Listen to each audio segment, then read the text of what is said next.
Hello and welcome student. This is Subraj and I welcome you to our online classes here. I hope all you are very good, fit and fine. So in geography, this is your part 2 of chapter first. So we have already discussed what is the environment and what is the component of environment. So today we will discuss about the natural environment. Okay. So first of all, if you talk about what is natural environment, तो natural जो environment होता है वो क्या होता है? प्राकृतिक पर्यावरण. Okay. So here land, water, air, plants and animal comprises the natural environment. ठीक है. लैंड जो भूमि है, वाटर पानी है, एयर हवा, प्लांट्स पेड़ पौधे और जो जंगली जानवर या फिर जो भी एनिमल्स है, ये सब मिला के क्या बनाते हैं? नेचुरल इन्वायरमेंट यानी प्राकृतिक पर्यावरण बनाते हैं. You are familiar with the meaning of the lithosphere, hydrosphere, atmosphere and the biosphere from your previous class. Let's learn some more fact about these domains. ठीक है. यू आर फेमिलियर, आप बहुत ही अच्छी तरह से जानते हैं इसका मीनिंग किस किस का. लिथोस्फीयर क्या होता है, हाइड्रोस्फीयर क्या होता है, एटमोस्फीयर क्या होता है, बायोस्फीयर क्या होता है. अपने फ्रॉम योर प्रीवियस क्लास मतलब आपने पिछली जो कक्षाएं थी उसमें ये सब पढ़ा है.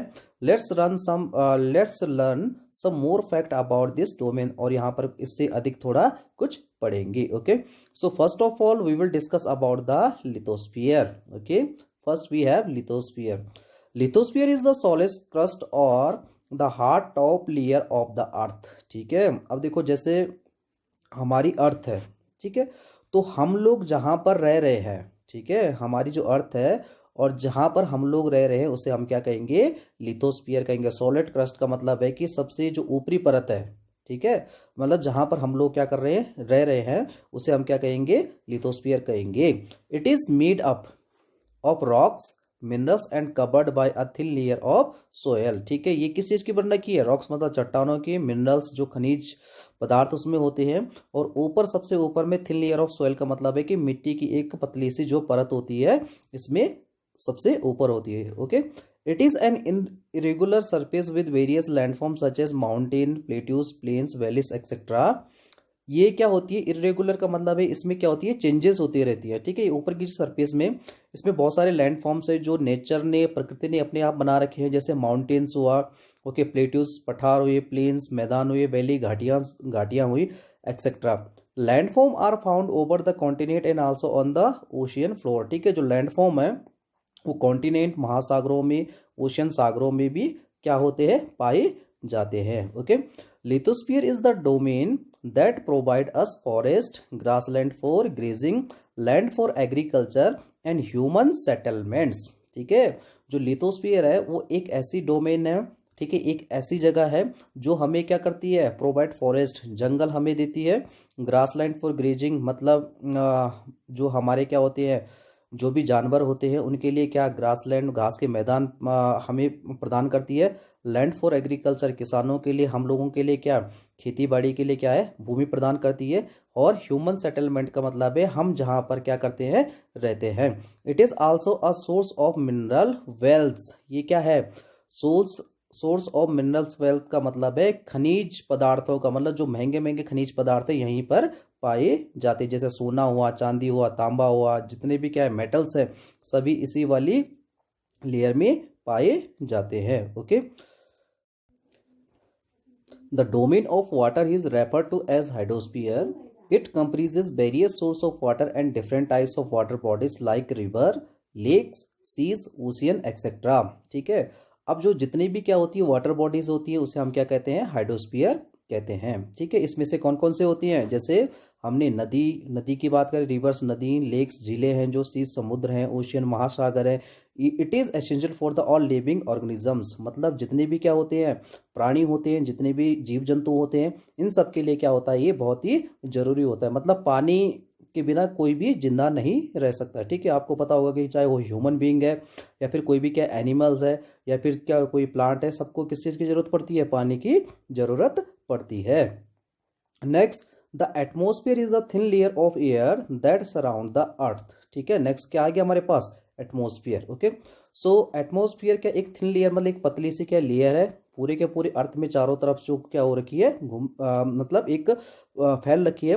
The gravitational force of the earth hold the atmosphere around है। जो ग्रेविटेशनल फोर्स है इसको क्या रखता है, पकड़ के रखता है या फिर होल्ड करके रखता है पूरे एटमॉस्फेयर में। Okay, it protect us from the harmful rays and scorching heat of the sun. मतलब जो ये एटमॉस्फेयर है, एटमॉस्फेयर क्या करता है कि जो सन रेज है, ठीक है, जो हार्मफुल रेज है या फिर जो सन की जो तेज किरणें होती हैं या फिर जो हार्मफुल जिससे हमें क्या होता है नुकसान होता है या फिर ह्यूमन बीइंग को नुकसान होता है या फिर किसी अन्य पेड़ पौधे या जीव जंतुओं को क्या होता है नुकसान होता है, हम तक पहुंचने में मतलब हम तक पहुंचने से पहले हमें क्या करता है मतलब एक प्रोटेक्शन का काम करता है। एक हम ही कह सकते हैं एक मतलब एक वहाँ पे क्या करता है एक आवरण का काम करता है। ठीक है, मतलब ऊपर से क्या करता है हम एक कर सकते हैं प्रोटेक्टर का काम कर सकता है। Okay, so it consist of a number of gases dust and water vapours. इसमें क्या होती है, इस एटमॉस्फेयर में क्या होती है, बहुत सारी गैसेस मौजूद होती हैं, बहुत सारी गैस मौजूद होती है, डस्ट धूल के कण होते हैं, वाटर वेपर्स भाप, ये सब चीजें होती है। Okay, the changes in the atmosphere produce change in the weather and climate. ठीक है, एटमॉस्फेयर में क्या होता होगा, अगर क्या होगा एटमॉस्फेयर में चेंजेस होगा तो वेदर और क्लाइमेट में भी क्या होगा, चेंजेस होगा। Okay, at last we have here plants and animal kingdom together make biosphere. ठीक है, अब देखो प्लांट्स है और एनिमल किंगडम ये सब मिलकर क्या बनाते हैं, बायोस्फीयर बनाते हुए हैं। ठीक है, और द लिविंग वर्ड्स मतलब जितने भी क्या है जीवधारी हैं प्राणी हैं ये सब आपस में क्या बनाते हैं, मिलकर क्या बनाते हैं, बायोस्फीयर बनाते हैं। Okay, so it is a narrow zone of the earth weather land water and air interact with each other to the support life. ठीक है, अब होगा क्या देखो, it is a narrow zone of the earth where land, water and air interact with each other to the support life। ठीक है, होता क्या देखो आपने पढ़ रखा होगा कि जैसे क्या होता है लैंड है, ठीक है, तो हम क्या होते हैं एक दूसरे पर क्या होते हैं निर्भर होते हैं। ठीक है, we dependent on each other. ठीक है, जैसे प्लांट्स है तो प्लांट्स किस पर, हम लोगों पर डिपेंड है। वी रिलीज कार्बन डाइऑक्साइड, जैसे हम लोग क्या करते हैं कार्बन डाइऑक्साइड को रिलीज करते हैं, ठीक है, ऑक्सीजन लेते हैं, इसी तरह से हम क्या होते हैं एक दूसरे पर क्या होते हैं निर्भर होते हैं। ठीक है, नाउ व्हाट इज इकोसिस्टम, यानी इकोसिस्टम क्या होता है। Okay, so at an NCC camp that Rabi's class was attending Jesse exclaimed what a happy downpour. Okay, so एक एनसीसी कैंप गया है बच्चों का जिसमें रवि है और रवि के साथ जैसी है, तो जैसी एक्सक्लेम्ड मतलब वो काफी उत्साहित होकर बोलते कि what a happy downpour. Downpour का मतलब होता है मूसलाधार बारिश। Okay, so it remains me of my home in Kerala, you should come and see how it pour over the lush green field and coconut plantation. ठीक है, तो यहाँ पे जैसी बोलती है कि मुझे क्या कर रही है, ये जो मूसलाधार बारिश हो रही है इससे मुझे अपने गांव कहाँ की, केरला की बहुत याद आ रही है। यू शुड कम, तुम्हें भी क्या करना चाहिए, वहां पर आना चाहिए और वो जो मूसलाधार बारिश है उसे देखना चाहिए। लश ग्रीन फील्ड का मतलब हरे भरे जो क्या है हमारे खेत होते हैं, और कोकोनट प्लांटेशन मतलब किस चीज़ के, जो नारियल के पेड़ पौधे या वृक्ष होते हैं उस पर कैसे मूसलाधार बारिश होती है। Okay, Heera from Jaisalmer. ठीक है, हीरा है उनके साथ एक उनका सहपाठी, वो कहाँ से है, जैसलमेर से। वो भी बोलता है कि वी गेट नो रेन्स। ठीक है, जैसलमेर कहाँ पर है, राजस्थान में। ठीक है, और आपको पता है कि राजस्थान में कैसा है, डेजर्ट है, मरुस्थल है। ठीक है, तो वहाँ पर क्या होता है कम बारिश होती है। वी गेट नो रेन्स मतलब हम बहुत ही कम बारिश, मतलब हमारे यहाँ पर बहुत कम बारिश होती है। वी सी ओनली कीकर पेड़ है एंड सैंड, हम कीकर और सैंड रेत as far as the eyes can see, but you also find camel. Rabi said, Rabi कहता है कि कि हाँ तुम सही कह रहे हो कि तुम कीकड़ के पेड़ और जो सैंड वहाँ पर क्या है रेत है बालू को देखते हो, लेकिन तुम किसे भी देखते हो वहाँ पर कैमल मतलब ऊंट को भी देखते हो। सेड रबी, रबी ने कहा। नाउ हीरा से not just camel, if you visit our desert you will see snakes lizard and many insects too. अब हीरा उनका एक सहपाठी है, उनकी क्लास में पढ़ता है, तो हीरा कहता है कि नॉट जस्ट कैमल, हम ऊँट की बात ही नहीं करेंगे। If you visit our desert, अगर तुम हमारे यहाँ पर जो मरुस्थल है या फिर जो हमारे यहाँ पर जो रेगिस्तान है वहाँ पर आओगे तो वहाँ पर क्या देखोगे, स्नैक्स, सांप, लिजार्ड्स एंड मैनी इंसेक्ट, बहुत सारे क्या होंगे ऐसे रेंगने वाले क्या क्या होंगे वहाँ पे, इंसेक्ट्स होंगे। ठीक है, Rabi wonder why do the animal the vegetation and the way people live very from place to place, are they और रिलेटेड टू ईच अदर। ठीक है, अब रबी आश्चर्य से बोलता है कि वाई डू द एनिमल, जो एनिमल्स है, वेजिटेशन जो भी वनस्पति है, वो अलग अलग जगह में अलग अलग तरह की पाई जाती है, तो क्या वो एक दूसरे से क्या है, रिलेटेड है और नहीं है? ओ yes, very much so, the teacher replied. तो टीचर ने क्या कहा कि हाँ बिल्कुल सही बात है, वो हम सब लोग क्या है, एक दूसरे से क्या है, रिलेटेड है, एक दूसरे पर कैसे हैं, डिपेंडेंट है। Okay, so all plants, animal and human being dependent on their immediate surroundings. देखो होता क्या है कि ऑल प्लांट्स, सभी पेड़ पौधे, एनिमल्स जो भी क्या है, जानवर हैं, और ह्यूमन बीइंग, हम सब क्या होते हैं, एक दूसरे पर क्या होते हैं, डिपेंडिंग होते हैं। इमीडिएट सराउंडिंग का मतलब है चारों तरफ से। ठीक है, होता क्या है देखो कि जहाँ का, किसी भी जगह का जिस प्रकार की वहाँ का क्या होगी, क्लाइमेट होगी, या फिर वेजिटेशन हो, क्लाइमेट होगा, या फिर वेदर होगा, वहाँ पर क्या होता है, उसी तरह के क्या क्या होते हैं, हर चीज़ पाई जाती है। ओके, जैसे कहीं पर ठंडे इलाके हैं तो वहाँ पर क्या होगी, जो वेजिटेशन है, वनस्पति है, उसी हिसाब से क्या होगी, उगेगी। Okay, often they are also interdependent on each other.